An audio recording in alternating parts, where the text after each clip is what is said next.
Assalamualaikum warahmatullahi wabarakatuh. Ibnu Athaillah As-Sakandari dalam kitab Al-Hikam menyebutkan, di antara tanda bersandarnya seseorang pada amal ibadahnya ialah, menurunnya harapan, saat terjatuh dalam kesalahan. Artinya adalah, saat kita mengharap ampunan dan ridhonya, lalu kita terpleset dalam sebuah dosa, kemudian harapan tersebut berkurang atau hilang, maka dipastikan kita masih bersandar kepada amal ibadah. Sebagaimana yang telah dijanjikan Allah Subhanahu wa Ta'ala melalui lisan Nabi Muhammad Sallallahu Alaihi Wasallam, kebanyakan orang akan berpikiran ketika melakukan ibadah seperti salat, puasa, sedekah, dan lain sebagainya. Kemudian Allah akan memberikan rahmat berupa pahala surga, diringankannya kesempitan, dan terkabulkannya keinginan atau balasan-balasan lainnya. Memang, balasan-balasan yang dijanjikan oleh Allah tersebut didukung dengan fakta yang terjadi. Seperti kisah-kisah yang pernah dialami seorang alim, yang kemudian menjadi motivasi untuk menggerakkan tubuh ini melakukan ibadah, dan berbuat baik. Sebagai contoh, adalah salat tahajud. Jika diistiqomahkan akan membuat seseorang serba diberi kenikmatan, bebas dari kesusahan, dan terkabulnya hajat keinginan. Apalagi setelah dikuatkan dengan kisah-kisah yang disampaikan oleh orang-orang soleh, maka akan membuat seseorang rajin melakukan salat tahajud, dengan tujuan agar hajat dan keinginannya segera dikabulkan oleh Allah. Itu semua tidaklah salah, namun terdapat sisi bahaya, yang mana pada tingkat yang paling parah adalah timbulnya keyakinan, bahwa segala kesempitan dan kesusahan serta dikabulkannya hajat, disebabkan oleh salat tahajud yang rajin ia lakukan. Adapun kasus yang lebih umum adalah, takwa kepada Allah dengan menjalankan semua perintah dan menjauhi larangannya, hanya dijadikan ajang untuk mendapatkan kenikmatan surga dan menghindarkan diri dari siksa neraka saja. Sehingga timbul anggapan bahwa hanya dengan ibadah, seseorang akan mendapatkan surga dan dibebaskan dari neraka. Anggapan inilah yang kemudian menjadi motivasi kuat bagi seseorang untuk melakukan ibadah sebanyak mungkin.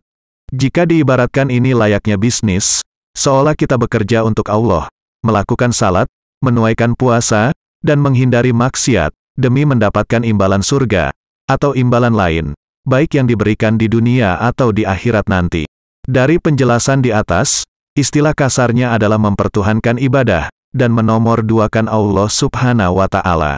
Karena yang menjadi motivasi kita beribadah selama ini adalah kenikmatan surga, dan takut akan siksa neraka.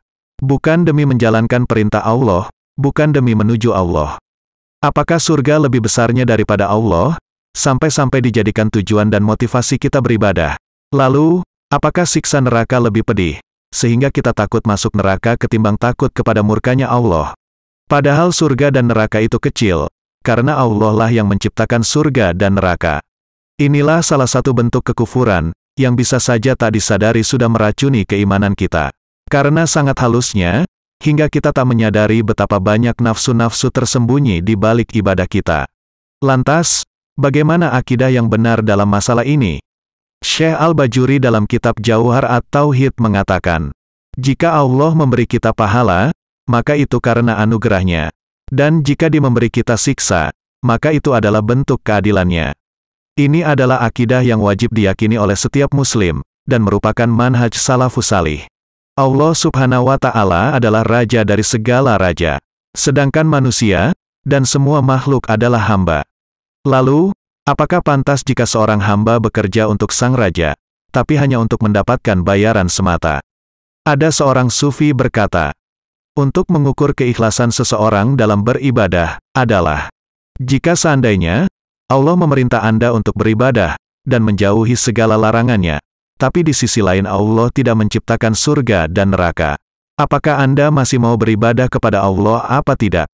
Mungkin ada sebagian yang berkata, untuk apa saya beribadah? Toh Allah tidak memberikan imbalan surga. Dan untuk apa juga saya meninggalkan larangan Allah? Toh walaupun saya melanggarnya, Allah tidak menghukum saya di neraka. Jadi, sebenarnya selama ini kita beribadah bukan karena Allah, tapi karena ingin masuk surga, dan takut akan masuk neraka. Apakah kita termasuk orang yang ikhlas beribadah? Jika kita beribadah masih mengharapkan imbalan dari Allah berupa surganya, atau agar terhindar dari nerakanya? Menurut kaum sufi, beribadah masih mengharapkan imbalan dari Allah, walaupun berupa surganya, adalah termasuk orang yang tamak. dan tergolong orang yang memiliki derajat yang rendah. Allah menjanjikan imbalan bagi orang yang mau beribadah, berbuat baik, menjalankan perintah dan menjauhi larangannya. Namun, Allah sendiri sebenarnya sama sekali tidak membutuhkan ibadah yang kita lakukan. Maka, apakah yang bisa kita perbuat jika semua ibadah kita ditolak oleh Allah? Logikanya adalah, mari kita bayangkan semua yang ada dalam diri seseorang. Mulai dari keindahan tubuh, kecerdasan otak, kekuatan badan, dan segala bentuk potensi yang kita miliki, adalah pemberiannya. Jika ada orang yang telah memberikan jasa besar kepada kita, lalu orang itu meminta kita melakukan sesuatu, yang sebenarnya sesuatu itu tidak dapat membandingi jasa yang telah ia berikan. Tapi kita malah meminta bayaran atas pekerjaan yang ia minta. Di manakah rasa terima kasih kita kepada orang yang telah berjasa besar tersebut? Sama seperti Allah Subhanahu wa Ta'ala telah memberi kita segala-galanya. Nikmat hidup, kesehatan, anggota tubuh, rezeki yang kita makan setiap hari, dan semua yang kita miliki hari ini, kemarin, dan masa yang akan datang. Apakah tidak keterlaluan, saat Allah meminta kita beribadah kepadanya, kita malah menuntutnya untuk memberikan imbalan?